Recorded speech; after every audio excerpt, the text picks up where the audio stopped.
ዘ አፍሪካንስ አፍሪካና አምባገነን መሪዎቿ በዴቪድ ላምብ ተርጓሚ ነብዩ ኢያሱ እንደ አውሮፓውያን አቆጣጠር 1984 ዓመተ ምህረት ምዕራፍ 4 የኢዲ አሚን ዳዳ አሰቃቂ ድርጊቶች። ሂትለር ስለ አይሁዶች ልክ ነበር። ምክንያቱም እስራኤሎች የሚሰሩት በዓለም ሕዝብ ፍላጎት አይደለም። ለዚህም ነው እስራኤሎችን በጀርመን ምድር ከነነፍሳቸው በጋዝ ያቃጠላቸው። ኢዲ አሚን የቀድሞ የኡጋንዳ ፕሬዝዳንት ጥር 25 ቀን 1971 በ10 ሺዎች የሚቆጠሩ ኡጋንዳውያን በፕሬዝዳንታቸው በሚልተን ኦቦቴ ከስልጣን መወገድ የተሰማቸውን ደስታ ለመግለጽ በሰልፍ ወጥተዋል። መጠጥ የሚወዱት አምባገነን መሪ ኦቦቴ አገሪቱ ነፃነቷን ካገኘች ጀምሮ በስልጣን ላይ ቆይተዋል። የግልበጣው ዋና ተዋናይ በአፍሪካ እንደተለመደው በአንድ ወቅት የፕሬዝዳንቱ የቅርብ ታማኝ የነበሩ ናቸው። በጦር ሰራዊቱ ውስጥ እድገት እያገኙ የመጡና ከፖለቲካና ከርዕዮተ ዓለም ራሳቸውን አግልለው የቆዩ መኮንን ናቸው። ጀነራሉ ለሀገሪቱ ሕዝብ በመጀመሪያ ባደረጉት ንግግር ወታደር እንጂ የፖለቲካ ሰው አይደለሁም፣ ስለዚህም ብዙ መናገር አልችልም። በስራ ዘመኔ ሁሉ ንግግሬ በአጭሩ ነበር አሉ። ወዲያውም መንግስታቸው ባላደራ መንግስት እንደሆነና ምርጫ እንደተዘጋጀ ስልጣን ለሲቪል መንግስት እንደሚያስረክቡ ቃል ገቡ። የኡጋንዳ ሕዝብ ትልቅ እፎይታ ተሰማው። ጎረቤት አገሮችም ዋስትና ተሰጣቸው። ምዕራቡ ዓለም ተደሰተ። እኒህ አዲስ መሪ ኢዲ አሚን ረጋ ያሉ ጨዋ ፕሬዝዳንት ይሆናሉ የሚል ስሜት በሁሉም ላይ አደረ። ኢዲ አሚን በዚያን ጊዜ የ46 ዓመት ዕድሜ የነበራቸው ክምር የሚያክሉ ቀልዳቸው ሁሉ ድርቅ ያለና የማይጥም ነበረ። የሁለተኛ ክፍል ትምህርት የነበራቸውና ከጎሳቸው ቋንቋ በስተቀር አውቃለሁ የሚሏቸውን ሌሎች 5 ቋንቋዎች እያወለጋገዱ የሚንተባተቡ ነበሩ። በጦር ሰራዊቱ ውስጥ ቀድሞ አለቃቸው የነበሩት እንግሊዛዊ ኮሎኔል ሮጀርስ የሚያስታውሷቸው ኢዲ አሚን እምነት የሚጣልባቸው ወታደርና አይከፋሽ ጉልበተኛ ሰው ነበሩ በሚል ነው። ሌሎቹ የሚያውቋቸው ደግሞ የስልጣን ምኞት የሌላቸውና የማያስመስሉ ግልጽ ሰው ብለው ይናገሩላቸዋል። ሁሉም ያላወቀው ግን ኢዲ አሚን ዳዳ በአፍሪካ አደገኛ መሪ ሊሆኑ የሚችሉበት ተፈጥሮ እንደነበራቸው ነው። የተፈጥሮ ባህሪያቸው በጣም ኋላ ቀር ጉቦኛና ግግም ያለ የወታደር ጠባያቸው የሚያይልባቸው ሰው ነበሩ። ስልጣን ከያዙበት ቀን ጀምሮ በኡጋንዳ እንግዳ ጉዳዮች መከሰት ጀመሩ። መጀመሪያ የቅርብ ተፎካካሪያቸው የነበሩት የጦሩ ኤታማዦር ሹም ብርጋደር ጀነራል ሱሌማን ሁሴን የት እንደደረሱ ሳይታወቅ ተወገዱ። የኡጋንዳ ጠቅላይ ፍርድ ቤት ፕሬዝዳንት ቤኔዲክቶ ኩዋንኳ በችሎት ላይ እንዳሉ የኢዲ አሚን ወታደሮች መጥተው እያዳፉ ወሰዷቸውና ከዚያ በኋላ በሕይወት ሳይታዩ ቀሩ። የማካራሬ ዩኒቨርሲቲ ምክትል ቻንስለርም የደረሱበት ሳይታወቅ ቀረ። የአሚን የግል ሐኪም የነበሩት ሰው በዱላ ተወግረው ሞተው አስከሬናቸው ከመንገድ ዳር ተጥሎ ተገኘ። የተገደሉ ሰዎች ወደ ነጭ አባይ ወንዝ እየተጣሉ ኖሮ ራቅ ብሎ ማቢራና ናሜንሺ ወደሚባሉ ጫካዎች አካባቢ በመቶ የሚቆጠር ሬሳ እየተንሳፈፈ መታየት ጀመረ።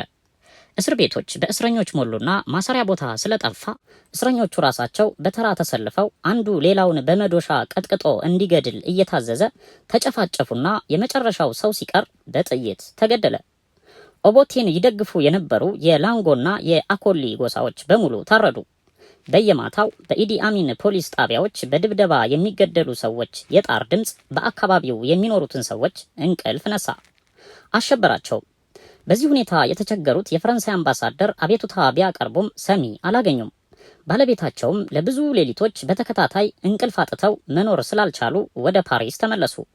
ካቢኔ ሚኒስትሮች፣ የዩኒቨርሲቲ ፕሮፌሰሮች፣ ክርስቲያኖች፣ አይሁዶች፣ እስያውያን በሙሉ የአሚን የቅርብ ወዳጆች ከሆኑ እስላሞችና የካክዋስ ጎሳዎች በስተቀር በስልጣን ያበዱ ሰው ባቀጣጠሉት የበቀል እሳት ተለበለቡ። እኒህ ሰው የተጠናወታቸው በሽታ የኡጋንዳን ምሁራን በሙሉ በመጨረስ አገሪቱን እሳቸው ወዳሉበት ዝቅተኛ ተራ ሰውነት ደረጃ ማውረድ ነበር። ኡጋንዳውያን ይህን መዓት አሚኒዝም ብለው ሰየሙት። በ1979 አሚኒዝም ሲያበቃ 300,000 የኡጋንዳ ዜጎች ተገድለዋል። ተግባሩ የካምቦዲያው ፖልፔት ያደረገው አይነት ነው። በዚህ ሂደት ሞት እየተለመደ ስለሄደ ኡጋንዳውያን በድርጊቱ መሳቀቅ አቁመው ሞትን እንዴት አምልጠው በሕይወት ለመኖር እንደሚችሉ ብቻ ነበር የተማሩት።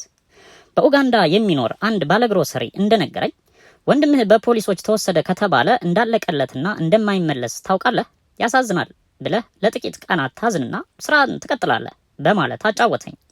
አንድ አውሬ የሆነ ሰው እንደ ድመት እየተጫወተ እንደ አንበሳ እየተቅለሰለሰ 13 ሚሊዮን ሕዝብ የሚኖርባትን አገር ገደላት። ከ8 ዓመታት በኋላ ኢዲ አሚን ሲገለበጡ ህዝቡ ደስታውን ለመግለጽ ዳግም በሰልፍ ወጣ። የድሮ ጓደኞች በደስታ እየተቃቀፉ አለህ እንዴ ተርፋሃል እንዴ እየተባባሉ ተቃቀፉ። ከቅዠት ዓለም ተገላገሉ። የፖለቲካ ዕውቀት ሳይኖራቸው የእድሜ ልክ ፕሬዝዳንት የሆኑት ኢዲ አሚን የሰለጠነ ወታደር መኮንን ሆነው ተራ ነፍሰ ገዳይ የሆኑት ኢዲ አሚን በታንዛኒያ ጦር እየተረዱ በገቡት አማጽያን ተባረው ወደ ሊቢያ ፈረጠጡ። ደስታቸውን ለመግለጽ በፓርላማው ህንፃ ዙሪያ እየደነሱና እየዘፈኑ የሚቦርቁትን ኡጋንዳውያን ስመለከት አገሪቱ ዳግም የተወለደች መሰለኝ። ለኡጋንዳና ለአፍሪካም መልካም ስሜት አደረብኝ።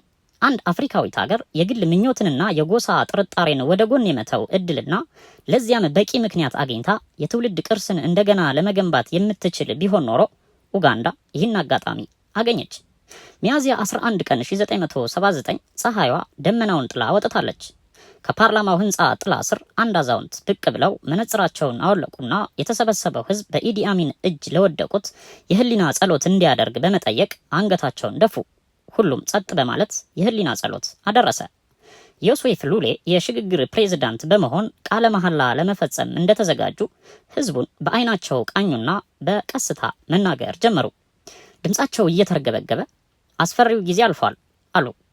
በአሚን መወገድ የብሔራዊ እርቅ ዘመን ተጀምሯል በማለት አበሰሩ።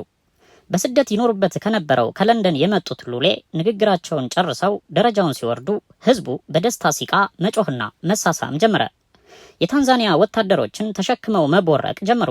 ከዚያም አታሞ ድለቃ ተጀመረ። ወዲያው የቤተ ክርስቲያን ደወሎች የደስታ ደወል ማንቃጨል ጀመሩ። በመላ ካምፓላ የደስታ ድምፅ ተስተጋባ። የዩጋንዳ ደፈጣ ተዋጊዎች መሪ ዴቪድ ኦዮቴ ጠመንጃውን በእጁ ከፍ አድርጎ እንደያዘ ህዝቡ ተሸክሞት ከአንዱ ትከሻ ወደ ሌላው ያሸጋግረው ጀመር። በሺህ የሚቆጠር ህዝብ አዲሱን የኡጋንዳ ብሔራዊ መዝሙር ማስተጋባት ጀመረ። ኦ ዩጋንዳ የነጻነት ምድር፣ ፍቅራችንንና ጉልበታችንን እንሰጥሻለን በማለት መዘመራቸውን ቀጠሉ። አንድ የቀድሞ የካምፓላ ማዘጋጃ ቤት ሰራተኛ ራጄድ ካዋዋ እንዲህ አለኝ። አሁን አሚንን እዚህ ብናገኘው ጥሬ ስጋውን ነበር የምንቦጫጭቀው። ሰው በላ ስለነበር የምናደርገው ይገባው ነበር ሲል አጫወተኝ። የአሚን መኖሪያ ቪላ ከፓርላማው 1 ማይል ርቆ ኮረብታው ላይ ይታያል። በተከታዩ ቀን እኔ ራሴ ወደዚያ ሄድኩ። በመኝታ ቤታቸው ግድግዳ ላይ ህፃን እንደሚያደርገው የጦር አውሮፕላን ለጥፈዋል። በአሚን አልጋ ስር በካርቶኖች ሙሉ የእጅ ቦምቦች ታጭቀዋል። ለቢሮ የሚጠቀሙበት ክፍል ውስጥም ለአባላዘር በሽታ የሚሆኑ ኪኒኖች ተቀምጠዋል። የፋይል ካቢኔታቸውን በተገደሉ ሰዎች ፎቶግራፍ ሞልተውታል። በተደበደቡና አካላቸው በተቆራረጡ ሰዎች ፎቶግራፎች ግድግዳው ተሞልቷል። የተደበደቡና አካላቸው የተቆራረጠ ሰዎች ፎቶግራፎች የሚዘገንኑና ሰው መሆናቸውን ለመለየት የሚያዳግቱ ናቸው። የአሚን የሐኪም መረጃዎች ወለሉ ላይ ወድቀዋል። የመገጣጠሚያዎች ህመምና አለመጠን የመወፈር በሽታ እንዳለባቸው ይገልጣሉ። ከፍተኛ የአካል እንቅስቃሴ ያስፈልግዎታል የሚል የሐኪም ምክርም ይገኝበታል። ያልተከፈቱ አያሌ በፖስታ የታሸጉ ደብዳቤዎችም ተከምረዋል። ከተለያዩ መንግስታትና በውጭ ካሉ ኤምባሲዎቻቸው የተላኩ ናቸው። በዋሽንግተን የአሚን አምባሳደር የነበሩት የህክምና ዶክተር ሶሎሞን ኤሲያ ሲያጫውቱኝ ከህክምና አኳያ ኢዲ አሚን እብድ ናቸው ማለት ይቻላል። ባህሪያቸው ዥጉርጉር ነው። አሁን አንድን ሰው ገድለው በደቂቃ ውስጥ እየሳቁ ጊታራቸውን ይጫወታሉ። ከደቂቃ በፊት ያደረጉትን አያስታውሱም። ከህክምና አንጻር ሲታይ ለሰሩት ብዙ ነገር ተጠያቂ ሊሆኑ አይችሉም። ታካሚ እንጂ ፕሬዝዳንት መሆን የሚገባቸው ሰው አልነበሩምና ብለዋል። የኡጋንዳ ደስታ ብዙ አልቆየም። በሚያሳዝን ሁኔታ ወዲያው አሳዛኝ ህይወት ቀጠለ። በምንም ተአምር በኡጋንዳ እርቅና ግንባታ ሊኖር እንደማይችል ግልጽ ሆነ። አንድ የቅዠት ዘመን አብቅቶ ሌላው የቅዠት ዘመን ሊጀመር ነው። ኡጋንዳ ኢዲ አሚን የጀመረውን የጥፋት ተልዕኮ ለመቀጠል ቆርጣለች። ኡጋንዳን ለማዳን የመጣው የታንዛኒያ ጦር ዘረፋ ጀመረ። ደሞዝ ያልተከፈላቸው ወታደሮች በጠመንጃ እያስፈራሩ ህዝቡን መዝረፍ ቀጠሉ። ወዲያው ሁሉም ወታደር ባለ ሴኮ ሰዓትና ባለ ሬዲዮ ሆነ። ኢኮኖሚው ተንኮታኮተ። የምግብ እህል ጠፋ። ረሃብና ሞት አንዣበበ። ደህና ሰዎች ሁሉ ሌባ ሆኑ። የዩጋንዳ ዱርዬዎች በከተሞች እየተዘዋወሩ በመግደልና በመዝረፍ መኖር ጀመሩ። ዲፕሎማቶች ሳይቀር ጠመንጃ፣ ቦምብና አዳኝ ውሾች በማዘጋጀት ከሌቦች ራሳቸውን መከላከል ያዙ። ስርዓት አልበኝነት ስለሰፈነ የተባበሩት መንግስታት ተወካይ የነበረው ማትስ ሉንግሬን አውቶማቲክ ጠመንጃዎች የታጠቁ ዘቦችን ለግቢው ጥበቃ መደበ። የሮማ ካቶሊክ ቄስ ዮሴፍ ባራጎቴ ምሽግ አሰርቶ 38 ካሊበር መትረይስ ደግኖ ጥበቃ ጀመረ። የማካራሬ ዩኒቨርሲቲ ፕሮፌሰሮች ማስተማሩን ትተው የሚበላ ምግብ ፍለጋ ሲዋትቱ ይውሉ ጀመር። ሆስፒታሎች ለህመምተኞች የሚሰጡት መድኃኒት ጠፋ። ማደንዘዣ ስለሌለ ቀዶ ሕክምና ቆመ። የአስቸኳይ እርዳታ መድኃኒትና ምግብ ወደ ኡጋንዳ መጉረፍ ጀመረ።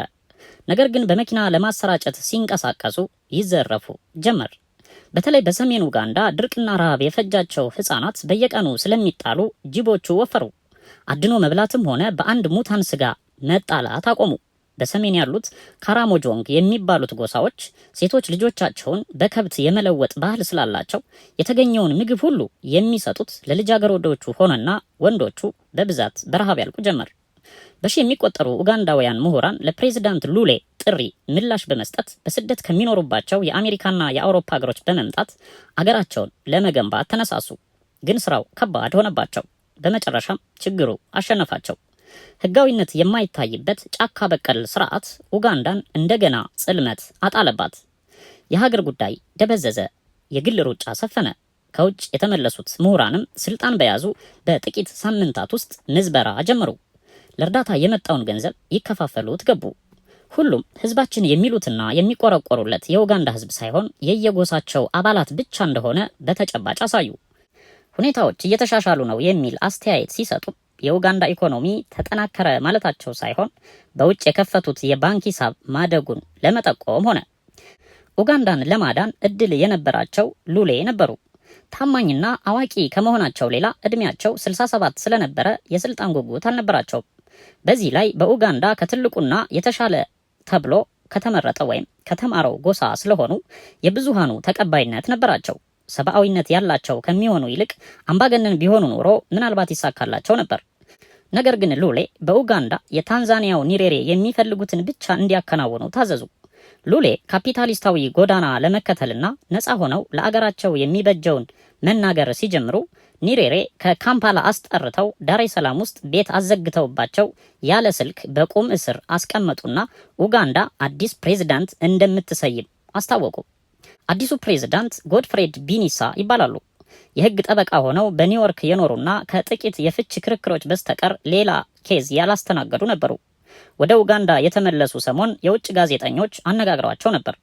እሳቸውም ሲጋራቸውን እያቦነኑ ምን ለመስራት እንደመጡ ግልጽ ዓላማ እንደሌላቸውና ነገር ግን ስራ እንደማያጡ ተስፋ እንደሚያደርጉ ይናገሩ ነበር። በተከታዩ ቀን ስራ ማግኘታቸውንና የኡጋንዳ ፕሬዝዳንት ለመሆን በኮሚቴ መመረጣቸውን ሲሰሙ እንደ ማንኛችንም ሰዎች ተገረሙ። የመጀመሪያ ስራቸው ያደረጉት አሜሪካዊ የህዝብ ግንኙነት ድርጅት $400,000 ቀጥረው የተበላሸውን የኡጋንዳ ዓለም አቀፍ ገጽታና ስም ማደስ ነበር። ሁሉንም ችግር እናቃልላለን በሚል በመተማመን የድርጅቱ ኃላፊ ከዋሽንግተን ኢንቴቤ ገባ። ከጥቂት ቀናት በኋላ ግን ራሱን ነቅንቆ ኡጋንዳ የሚያስፈልጋት የሚያክማትና የሚያድናት እንጂ የሚያስተዋውቃት አልነበረም በማለት ወደ አገሩ ተመለሰ። ወዲያውም ዙሩን ጨርሰው ቢናይሳ እንደገና በኒሬሬ ትዕዛዝ ከስልጣን ተወገዱና ጦር ኃይሉ ስልጣን ወሰደ። ኢዲ አሚንም አጃቢዎቻቸው ከማዕመር ጋዳፊ አጃቢዎች ጋር ስለተታኮሱ ከሊቢያ ተባረው ወደ ሳውዲ አረቢያ ተሰደዱ። ከሁለት ሚስቶቻቸውና ከ23 ልጆቻቸው ጋር ወደ ሳውዲ እንደሄዱ ለህዝቤ ደህንነት ስል ወደ ኡጋንዳ ለመመለስ ፈቃደኛ ነኝ ሲሉ አስታወቁ። በዚህ ጊዜ ታንዛኒያ የኖሩት ኦቦቴ ለሁለተኛ ጊዜ የኡጋንዳ ፕሬዝዳንት እንዲሆኑ ተደረገ። ቃለ መሐላ ሲፈጽሙ በተናገሩት ቃል ዛሬ ደግሞ የዲሞክራሲን አርማ አንስተን ለህግ ተገዥነትን እናውጃለን አሉ። ያለፈው አልፏል፣ አዲስ ተስፋን ጀምር ሲሉ ተማጸኑ። በጥቂት ሳምንታት ውስጥ ኦቦቴ የሀገር ምርምር ጽህፈት ቤት የተሰኘውን የአፈና ድርጅት አቋቋሙ። በተጨናነቁት እስር ቤቶች ሰዎችን መግረፍና ማሰቃየት እንደገና የተለመደ ሆነ። ግለሰቦች የት እንደደረሱ ሳይታወቅ እንደወጡ ይቀሩ ጀመር። አዲስ የተቋቋሙት ጋዜጦች ተዘጉ። የተለየ አስተያየት ያንጸባረቀ የሚጠብቀው ጥይት ሆነ። የዓለም አቀፍ ቀይ መስቀልና የምዕራብ ጋዜጠኛ ወኪሎች ተባረሩ። ኡጋንዳ በእርስ በርስ የጎሳ ጦርነት አፋፍ ላይ ወደቀች። ከካምፓላ ወጣ ብሎ የባጋንዳ ጎሳ አባላት የሚበዙበት የደፈጣ ተዋጊ ቡድን ተቋቋመ። ወዲያው በመንግስት ተቋሞች ላይ ጥቃት በመሰንዘር የኦቦቴን መንግስት ለመጣል ትግል ተጀመረ። በረጅም የቅዠት ዘመን የአገሪቱ ህዝብ አጠቃላይ አመለካከትና ስነልቦና ተለውጦ ይሆን? አይደለም አሉኝ ሲገዛ ካጁቢ የሚባሉት የማካራሬ ዩኒቨርሲቲ ምክትል ቻንስለር። በኋላ ጥቂት አሰቡና መቼም ኡጋንዳ ሞራሉ ሽባ የሆነ ትውልድ አፍርታለች ለማለት ያዳግተኛል። ነገር ግን በሌላ በኩል አሉና ዝም በማለት ቃላት ሲመርጡ ከቆዩ በኋላ በሌላ በኩል አሚን በፈጠሩት የስቃይ ዓለምና ከዚያም በተከተለ ሁኔታ በከፍተኛ ደረጃ ተጽዕኖ ሳያድርብን አልቀረም። በጣም አዘቅዝቀን ስለወረድን ተመልሰን ወደ ነበርንበት ለማደግ መቻላችንን እጠራጠራለሁ አሉኝ። ኡጋንዳ ምን ያህል ወደ አዘቅት እንደወረደች ለማጤን የቀድሞውን ሁኔታዎች እንመልከት። በአንድ ወቅት ዊንስተን ቸርችል የምስራቅ አፍሪካ እንቁ በሚል የጠቀሷት ኡጋንዳ በእርግጥም የባህር በር ባይኖራትም በአፍሪካ እጅግ ውብ ከሚባሉ ሀገሮች አንዷ ነበረች። ለምና ደጋማ አካባቢዎች ያሏት አረንጓዴ ሸለቆዎች ከቪክቶሪያ ሐይቅ እስከ ሰሜን ሞቃታማ አካባቢ የተንጣለሉ ነበሩ። ቪክቶሪያ ሐይቅ የነጭ አባይ መመንጫ ሲሆን ሌሎችም ትናንሽ ከእሳተ ገሞራ ፍንዳታ በኋላ ገደላቸው በውሃ የተሞሉ ኩሬዎች ሲኖሩ የተራሮች ዙሪያ በአማረ እርከን ስራ ተውቦ ነበር። ከካምፓላ የአንድ ቀን ጉዞ በመኪና ሲወጡ የሚታየው የዱር አራዊት መንጋ ለጉድ ነበር። ኡጋንዳ ውበቷን ለማመን የሚያስቸግር የምድር ገነት በማለት ቸርችል በ1908 በጎበኙት ወቅት አድናቆታቸው ገልጠዋል። ባቡር ላይ ሆነው ሲመለከቱት የሚያስደንቅ አዲስ ዓለም ነው፣ አገሩም ህዝቡም ከቀረው አፍሪካ የተለየ ነው ብለውታል። የቀድሞዎቹ የኡጋንዳ ህዝቦች ጦረኛና ገበሬዎች በመሆን በ5 የነገስታት ክልሎች ማለትም ቡጋንዳ፣ ቡኔሮ፣ ቡሳጋ፣ ቶሮና አንኮሌ በተሰኙ ሀብታም አካባቢዎች የሚኖሩ ነበሩ። በ19ኛው ምዕተ ዓመት አማካይ እስከ 1962 ድረስ በኡጋንዳ ቡጋንዳ የተሰኘ ጎሳ አባላት እየበዙና የበላይነት እየያዙ ሄዱ። ኩሩ የተማሩና ራሳቸውን ከሌሎች ጎሳዎች ማለትም ከባንቱ፣ ከኒሎቲክ፣ ከአኮሊና ከላንጎ የተሻሉ አድርገው የሚገምቱ ናቸው። በንጉስ ወይም ካባካ የሚገዙና ከኡጋንዳ ህዝብ 20 በመቶ የሚሆኑ ነበሩ። በ1894 ኡጋንዳ በእንግሊዝ ቁጥጥር ስር ዋለች። የቅኝ ግዛት አስተዳዳሪዎችም ከፋፍለ ግዛ የተሰኘውን የተንኮል መርሃቸውን ስራ ላይ በመዋል ባጋንዳ ለተሰኘው ጎሳ አድልኦ ያሳዩ ጀመር። የቅኝ አገዛዝ ፖሊሲ ለማስፈጸም ቀንደኛ ተዋናይ በመሆን በየመስሪያ ቤቱ ቁልፍ ቦታዎች ተሰጧቸው። ሌሎች ጎሳዎች ለይስሙላ ያህል እንጂ የሚረባ ስፍራ አልተሰጣቸውም። ሌሎች ጎሳዎች በቢሮክራሲውና በንግድ ዘርፍም ሳይቀር እርባና ያለው ቦታ ስላላገኙ ምርጫው እንደተናቁ እንደተገፉ መቅረት ያለዚያም ሌላ መንገድ መፈለግ ነበረ። ስለዚህም አኮሊና ላንጊ የተሰኙ ጎሳዎች በውትድርና በመሰማራት በቅኝ ገዢው ጦር ሰራዊት ውስጥ ከፍተኛ ቁጥር ያላቸው ሆኑ። እንደ ኬንያና ታንዛኒያ ሳይሆን ኡጋንዳ ወደ ነጻነት ያመራችው ብሔራዊ የትግል ግንባር ሳይኖራት ነው። እንዳውም ባጋንዳዎች ኡጋንዳ ነጻ ስትወጣ የበላይነታቸውን የሚያጡ ከሆነ መገንጠልን እንዳማራጭ አስበውት ነበር። ይህ ማዕከላዊ ስልጣን የማጣቱ ጉዳይ ወደ ኋላ ለፖለቲካ መረጋጋት እንቅፋት መሆኑ አልቀረም። ነገር ግን ሚልተን ኦቦቴ ለባጋንዳዎች የራስ ገዝ አስተዳደር እንደሚሰጡ ቃል በመግባት የብሔረሰቦች ቅንጅት የሰላም ቢሆን ሳይበታተኑ ኡጋንዳ ነጻነቷን እንድታገኝ አደረጉ።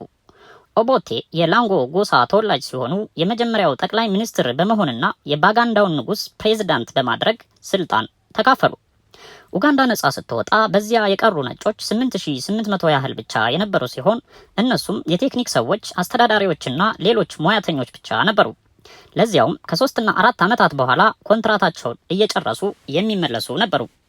በኬንያ ግን ነጻነቷን ስትቀዳጅ 43000 ነጮች ነበሩ። ከነዚህም 5000 የሚሆኑት በእርሻ ስራ በሰሜን ኬንያ ደጋዎች የተሰማሩ ናቸው። የኡጋንዳ ኢኮኖሚ እንቅፋት ከዚህ ይጀምራል። ምንም እንኳን የአውሮፓውያን በዚያ መኖር የአፍሪካን እርምጃ የሚያጓትት ቢሆንም ለጠንካራ ስልጣን፣ ለህግና ስርዓት እንዲሁም ለፖለቲካ መረጋጋት አስተዋጽኦ ነበረው። ውሎ አድሮ ኦቦቴ ስልጣን ማካፈልን ጠሉ። ፍጹም የበላይነትን መረጡ። ለባጋንዳ የሰጡትን የራስ ገዝ የውስጥ አስተዳደር ሻሩ። ግጭትና የመገንጠል ዓላማ ተቀሰቀሰ። በ1966 ኦቦቴ የጦሩ አዛዥ የነበሩትን ኢዲ አሚንን ጠሩና አነስተኛ ኃይል በመጠቀም የባጋንዳዎችን ትግል እንዲጨፈልቁ አዘዟቸው። ኢዲ አሚን ግን የባጋንዳዎችን መሪ ቤተ መንግስት በታንክ በመናድ አጠቁ። የባጋንዳው መሪ በአጥር ዘለው በማምለጥ ወደ ለንደን ሄዱ። ከ16ኛው ምዕተ ዓመት ጀምሮ ሲወርድ ሲዋረድ የመጣው የባጋንዳዎች ንጉሳዊ አመራር ወይም ካባካ ለአንዴና ለመጨረሻ ተወገደ። ኦቦቴ ፕሬዝዳንት ሆኑ። አሚንም ከአሁን ወዲያ የሚናቁ አልሆኑም።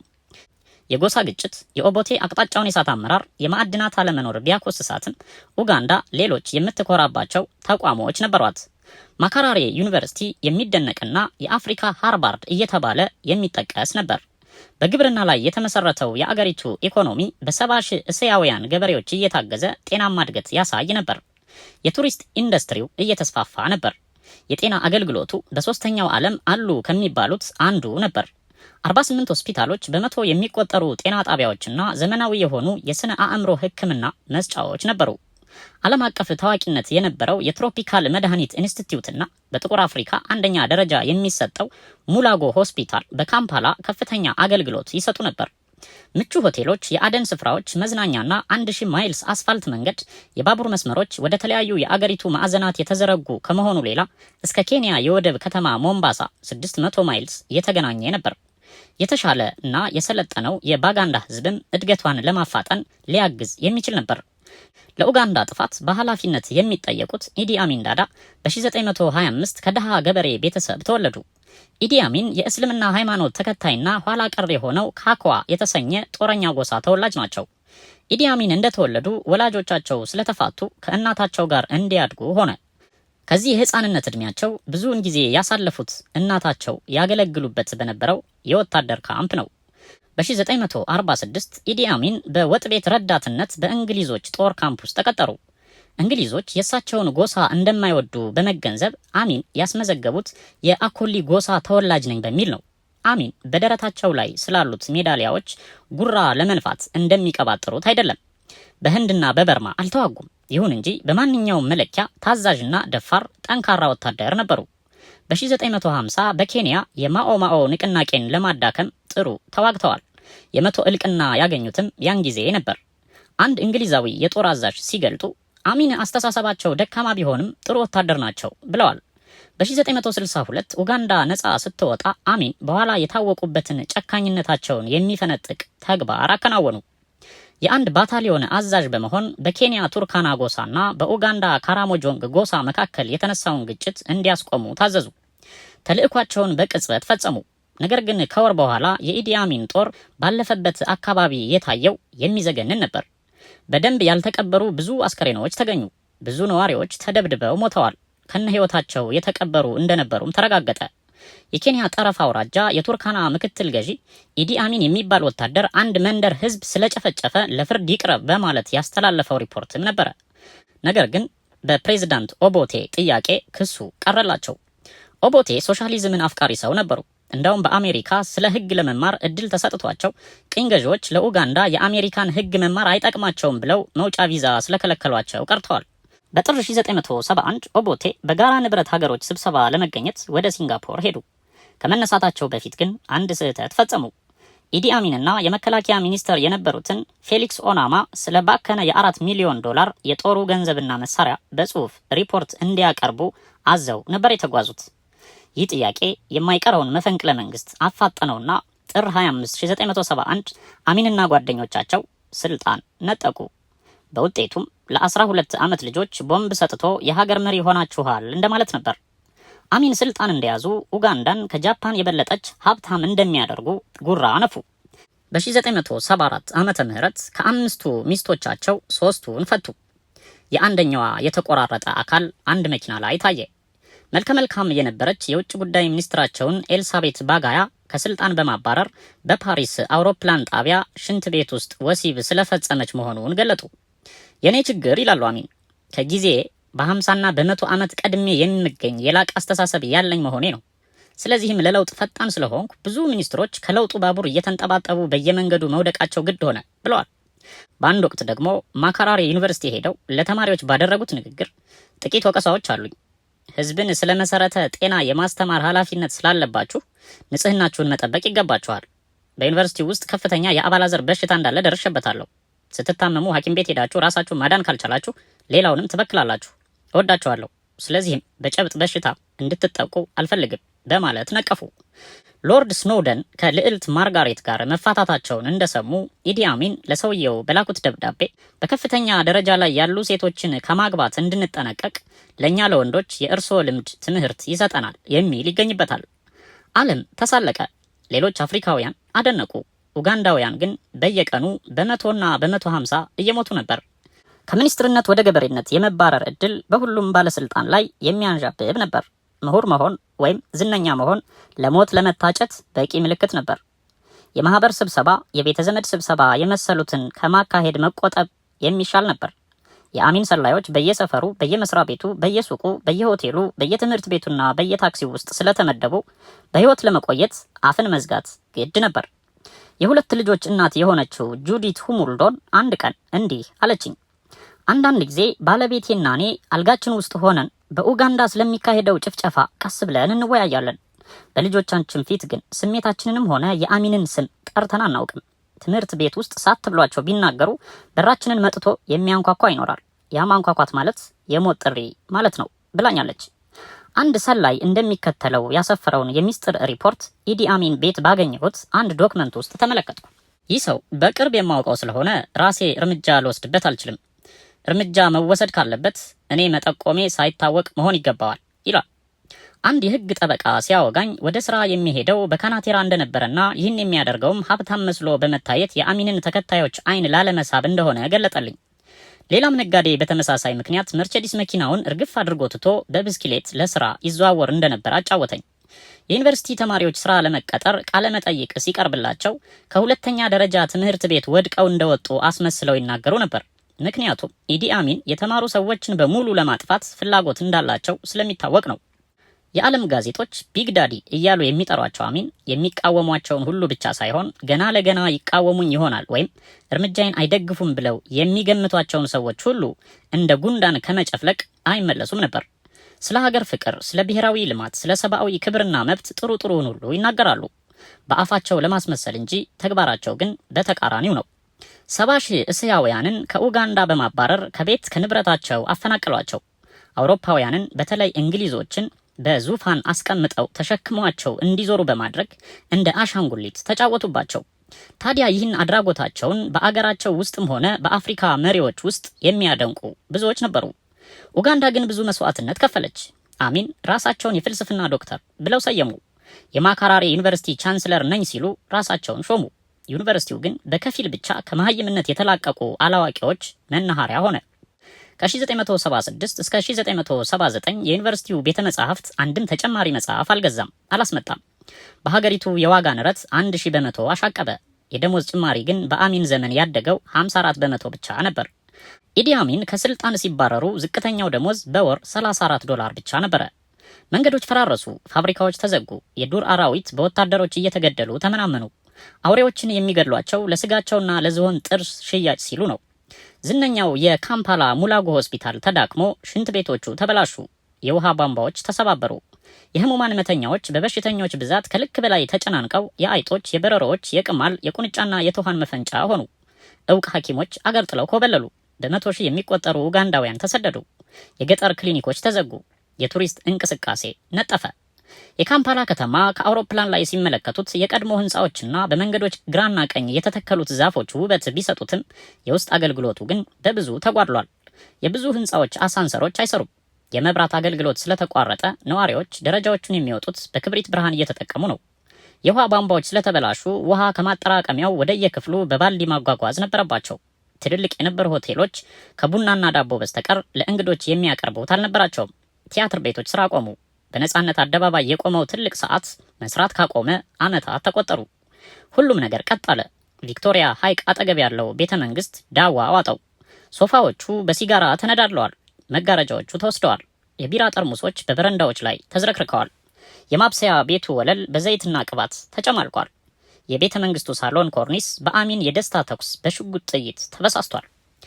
በኡጋንዳ ሁኔታው እየተባባሰ በሄደ ቁጥር ህዝቡ ራሱን ከችግር ጋር እያስማማ መሄድን ብቻ መረጠ። እህል በከተማ ቢጠፋ ጥራጥሬ የተመገበው ይሰነብታሉ። ስልክ ባይሰራ ጉዳያቸውን በእግር ተዘዋውረው ያከናውናሉ። ዘመዶቻቸው በፖለቲካ ምክንያት ቢገደሉ ተቃውሞ አቅርቦ አብሮ ከመሞት ዝምታን መረጡ። ወደ ስራ የሚሄዱበት ታክሲና አውቶቡስ ቢጠፋ በእግር ይቀጥላሉ። ይህን ሁሉ የሚያደርጉት ሳያማረሩና ቅሬታቸውን ሳይገልጡ ነው። ይብስ አታምጣ እያሉ ህይወትን ለማቆየት ሁሉን ችሎ ዝም ከማለት በስተቀር ሌላ አማራጭ አልነበረም። የሰለጠነው ዓለም ይህንን ደካማነት ወይም ለዘብተኝነት ሊለው ይችላል። ለአፍሪካውያኑ ግን በህይወት ለመቆየት የግድ መከተል ያለባቸው ፍጹም ታዛዥነት ነው። የሚያሳዝነው አፍሪካ አሚንን ልታገለው ብትችል ኖሮ ይህን ያህል ባልቆየም ነበር። ምስራቅና ምዕራቡ ዓለምም የግል ፍላጎታቸውን ብቻ ባያሰላስሉ ኖሮና ለኡጋንዳ ህዝብ ቢያስቡ ኖሮ ያን ያህል ባልሰነበቱም ነበር። ነገር ግን በተቃራኒው ሊቢያ የአሚንን ጦር አሰለጠነች። ወታደራዊ አማካሪዎችም ላከች። ሲቪል የቴክኒክ ባለሙያዎች ማቀረበች። ሳውዲ አረቢያ አሚን ሊባረሩ አካባቢ በእስላም ወንድማማችነት ስም $2 ሚሊዮን ለገሰች። የፍልስጤሙ ነጻ አውጪ ድርጅት በእስራኤል ላይ ጸረ አይሁድ አቋም ለሚያሳዩት ኢዲ አሚን የክብር ዘቦችን መደበላቸው። ግብጽ፣ ፓኪስታንና ባንግላዴሽ ለማካራሪ ዩኒቨርሲቲ ፕሮፌሰሮች ላኩ። የሕክምና ዶክተሮችና ሌሎች ሙያተኞችን መደቡላቸው። ሶቪየት ህብረት ዘመናዊ ጦር መሳሪያዎች አቀረበች። ምስራቅ ጀርመን ደግሞ የአሚንን የስለላ ድርጅት አሰለጠነች። አሜሪካም አሚን ሊወድቁ እስከተቃረቡ ድረስ የኡጋንዳ ቡና ዋነኛዋ ሸማች ነበረች። የምዕራብ ኩባንያዎች ነዳጅ በማቅረብ ተባበሩ። የእንግሊዝ ዋናዋ ሸቀጥ አቅራቢ በመሆን ከራዲዮ እስከ ወታደር ልብስ ስትቸረችርላቸው ኖረች። እንደውም አሚን የእንግሊዝ ቤተ ክርስቲያን ሊቀ ጳጳስንና 2 ነባር ሚኒስትሮችን እስከገደሉና በመኪና አደጋ እንደሞቱ አስመስለው እስካቀረቡ ድረስ በምዕራቡ ዓለም በሌላው ጭፍጨፋቸው ጠንካራ ተቃውሞ ሳይሰማባቸው ቆይቷል። በስተመጨረሻ አሚን በሀገር ውስጥ ተቃውሞ እየገጠማቸው መጣ። በተለይ ሊቀ ጳጳሱን ካስገደሉ በኋላ ጥላቻ አየለባቸው። የጦር ሰራዊታቸው ተቅበጠበጠ። የጎሳ ጦርነት ተቀጣጠለ። ለዚህም አሚን ጦራቸውን ስራ መስጠት ፈለጉ። በጥቅምት 1978 የኡጋንዳ ጦር ታንዛኒያን ወረረ። 710 ስኩዌር ማይልስ የሚሆነውን የታንዛኒያ ሰሜናዊ ምዕራብ ግዛት ያለ ተቀናቃኝ ተቆጣጠረ።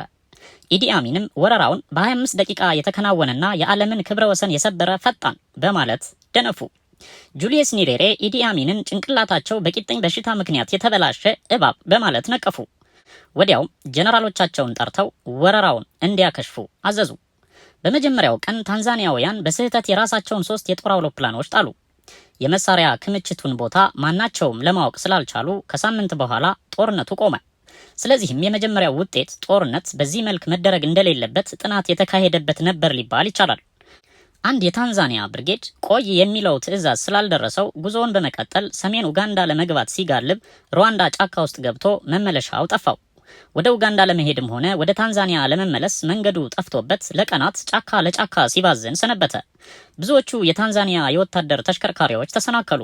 ስለዚህም ጀነራሎች አውቶቡስና ካሚዮን ማስመጣት ነበረባቸው። የተጠየቁት መኪናዎች መጡና ቤንዚን አልቆባቸው ቆሙ። ወታደሮችም በእግር ለመቀጠል ተገደዱ። በመጨረሻ ከጥቂት ሳምንታት በኋላ ሁለቱ ተቀናቃኞች ሲጋጠሙ የጦሩ የውጊያ ሞራል ወድቆ ስለነበር ከሩቅ እየተወረወሩ ካምፕ ሰርተው ቁጭ አሉ። ሆኖም ኒሬሬ አሚንን ለማሸነፍ ቆርጠው ስለነበር ኡጋንዳ ልዩ ልዩ ተቃዋሚ ኃይሎችን ሰብስበው ግንባር አስፈጠሩና ውጊያው እንዲቀጥል አደረጉ። 50 ሺህ የሚሆን ሚሊሻ ከከተማም ከገጠርም በመሰብሰብ አቋቋሙ። ሚሊሻው በደንብ ያልሰለጠነና አለቃና ምንዝር በውል ያልተለየበት ስለነበር ዲሲፕሊን ያለው ጦር ሳይሆን የዘራፊ ቡድን ይመስል ነበር። እንዲያም ሆኖ ከጥቂት የኡጋንዳ ደፈጣ ተዋጊዎች ጋር በማበር ውጊያ ጀመረ። የኡጋንዳ ጦር የራሱን መንግስት በመጥላት ይመስላል ግብግቡን ትርጉም ስላልሰጠው ተኩስ እንደተጀመረ ጠመንጃውን እየጣለ ይሸሽ ጀመር። ሙአመር ጋዳፊ ወደ መጨረሻው አሚንን ለማዳን የላኳቸው ወታደሮቻቸው ካምፓላን ለመከላከል ስፍራ ከያዙ በኋላ ጥለው ሸሹ። ኢዲ አሚን በአውሮፕላን ወደ ትሪፖሊ ሊቢያ ፈረጠጡ። ካምፓላ ያለ ጦርነት ተያዘች። ዮሴፍ ሉሌ በፓርላማው ህንፃ ዙሪያ ወደ ተሰበሰበው ህዝብ ብቅ በማለት ሳይጀመር ስለተቀጨው መልካም አጀማመር ተናገሩ። ኡጋንዳ እንደ ሀገር የመቆሟን ጉዳይ ለመናገር የሚያዳግት ሆነ። በዘርና ጎሳ ተከፋፈለች። ከተሞቿ መቅኗጡ። ለእጅ ሰዓት ብለው ነፍስ በሚቀሙ ወንበዴዎች ተዋጠች። የተቋቋመው መንግስት ባለስልጣኖች እዚህ ግቡ የማይባሉ የተናቁና ችሎታና ምግባር የጎደላቸው ራሳቸውን ብቻ ለማገልገል የቆሙ ሆኑ። አሚን ከስልጣን እንደተወገዱ የአገራቸውን እድገት ለማገዝ በመሻት ከየአገሩ የተመለሱ ምሁራን እንደገና እየጣሉ ሄዱ። ኢኮኖሚው፣ የመንግስት መዋቅር፣ የእርቅ መንፈስ ሁሉ ወድሟል። እንደገና ሊገነባ የሚችል የተረፈ ቅሪት የለም። ኡጋንዳውያን በብሔራዊ ደረጃ ራሳቸውን ገደሉ። በ1983 የመንግስት ወታደሮች እንደገና ተቃዋሚ ሆነው ከተነሱት የደፈጣ ቡድኖች ጋር በከፈቱት ጦርነት መንደሮች ተደመሰሱ። ቤተ ክርስቲያኖች ፈራረሱ፣ ቤቶች ተዘረፉ። የኢዲ አሚንን ዘመን ዳግም የሚያስታውስ አሰቃቂ ሁኔታ ተፈጥሮ በቀን በመቶ የሚቆጠር ህይወት ይቀሰፍ ጀመር። አንድ ቀን ኢዲ አሚን ጅዳ በሚገኘው መኖሪያ ቤታቸው እያሉ ስልክ ደወልኩላቸውና ኡጋንዳ ከሳቸው መባረር በኋላ ስለገጠማት ሁኔታ ጠየኳቸው። እንዲህ አሉኝ፣ አንድ ነገር ልንገርህ፣ እዚህ ከመጣሁ በኋላ ብዙ ነገር አጠናሁ። ኡጋንዳ ዲሞክራሲ ያስፈልጋታል፣ ግን ዲሞክራሲን በቅጽበት በኡጋንዳ ማስፈን አይቻልም። 2 እና 3 ዓመት ይወስዳል። ጸጥታው አሁን ጥሩ አይደለም፣ ብዙ ችግሮችም አሉ። ግን እንደኔ አይነት ወታደራዊ ዕውቀት ያለው ጠንካራ ሰው ህዝቡን ዲሲፕሊን ማስተማርና ለዲሞክራሲ ማዘጋጀት ይችል ነበር። በኡጋንዳ ለተፈጠረው በኃላፊነት የምጠየቀው እኔ እንዳልሆንኩ አሁን ካለው ሁኔታ ሳትገነዘብ አልቀረህም። አሁን ኦቦቴ ስልጣን ይዟል። ታዲያ ያን ሁሉ ሰው የሚገድል እሱ ነው ሊባል ይቻላልን? በፍጹም። እኔም የዚያው አይነት ችግር ውስጥ ነው ወድቄ የቆየሁት። የኡጋንዳ ችግሮች የዘር፣ የኢኮኖሚ፣ የራስን መውደድ ስግብግብነት ናቸው። ኦቦቴ ከእኔና ከሌሎችም ተቃዋሚዎች ጋር ቁጭ ብሎ የኡጋንዳን ችግሮች መወያየት እንችል ነበር። ግን ይህ ኦቦቴ የሚባል ሰው በጣም ስለሚፈራኝ በስልክ እንኳ ድምፄን ቢሰማ ይርበተበታል በማለት ዘረዘሩልኝ። የኡጋንዳ ሁኔታ ብዙ አስጨናቂ ጥያቄዎችን ያስነሳል። የኡጋንዳ ሁኔታ የራሷ ብቻ ነው ወይስ መላው አፍሪካ ይህን ራስን በራስ የማጥፋት ጎዳና ለመከተል የ40 ቀን እድል ሆኗል? ኡጋንዳ እንደገና ታገግም ይሆን? የምዕራቡ ዓለም ሚና ምን ሊሆን ይገባዋል? በአንድ ወቅት ወደ ብልጽግና ያመራች ሀገር ተመልሳ ወደ ድህነትና ኋላ ቀርነት አዘቅት ስትወድቅ በማየት አፍሪካ ምን ትምህርት ለመቅሰም ችላ ይሆን? አንድ በዘረኝነት አስተሳሰብ የተጠመደ በተሳሳተ አቅጣጫ የተመራ የኋላ ቀር ህዝብ ሀገር መጨረሻው እንዴት አስፈሪ ሊሆን እንደሚችል በኡጋንዳ የደረሰው በግልጽ ያሳያል። ሆኖም ኡጋንዳ ለአፍሪካ የምታስተምረው አየርላንድ ለአውሮፓ ሊያስረዳ ከሚችለው የበለጠ ነው ማለት ተገቢ አይሆንም። ድክመቱ ከሰው ልጅ ድክመት የሚመነጭ ነው። ሰው በሰው ላይ ለሚፈጽመው ፍትህ አልባ ድርጊት ማንም አህጉር ልዩ ነገር አመንጭ አይደለም። አፍሪካ አሚንን አፈራች፣ አውሮፓ ደግሞ ሂትለርን ሰጠችን። ለ20 ዓመታት ብቻ አገር ሆና የቆመችው ኡጋንዳ መቃብሯን ቆፈረች። ከ1000 ዓመት በላይ አለኝ የምትለው ካምቦዲያ በባሰ ሁኔታ ራሷን እንጦሮንጦስ አወረደች።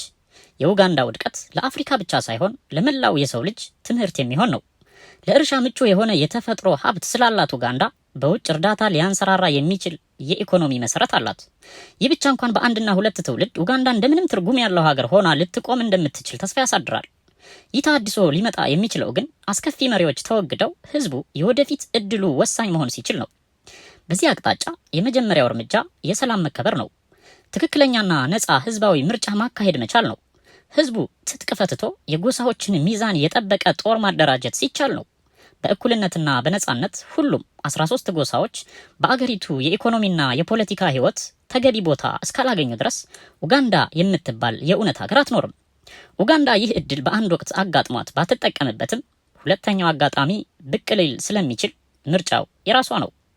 የኡጋንዳ መሪዎች በስልጣን መባለግና አምባገነን መሆን ሲጀምሩ የምዕራብ ሀያላን ቃል የገቡትን የገንዘብ እርዳታ አቋረጡ። ይህም ትክክለኛ አሰራር ነበር። ከአስቸኳይ ጊዜ ምግብና መድኃኒት ሌላ በኡጋንዳ ገንዘብ ማፍሰስ ማበላሸት ነበር። ያ ጊዜ በኡጋንዳ ግድብ የሚሰራበትና መንገድ የሚጠገንበት አልነበረም። የኡጋንዳ ችግር በገንዘብ ይፈታል ብሎ ማሰብ መጠጥ የለመደ ጠጪ ከዚያ መጥፎ ልማዱ እንዲወገድ ጠርሙስ ውስኪ እንደመለገስ ያህል የቂል ስራ ይሆን ነበር። ኡጋንዳ ተቆርቋሪ ያጣች ሀገር ስለሆነች ከራሳቸው ከኡጋንዳውያን በስተቀር መልሶ ሊያቋቁማት የሚችል ማንም የለም። በጠመንጃ ማምለክና ጭካኔ፣ ስግብግብነትና ለሰው ህይወት ክብር አለመስጠት ማክተም አለበት። ክፍል 5 ይቀጥላል። ቻናላችንን ሰብስክራይብ ማድረግ አትርሱ።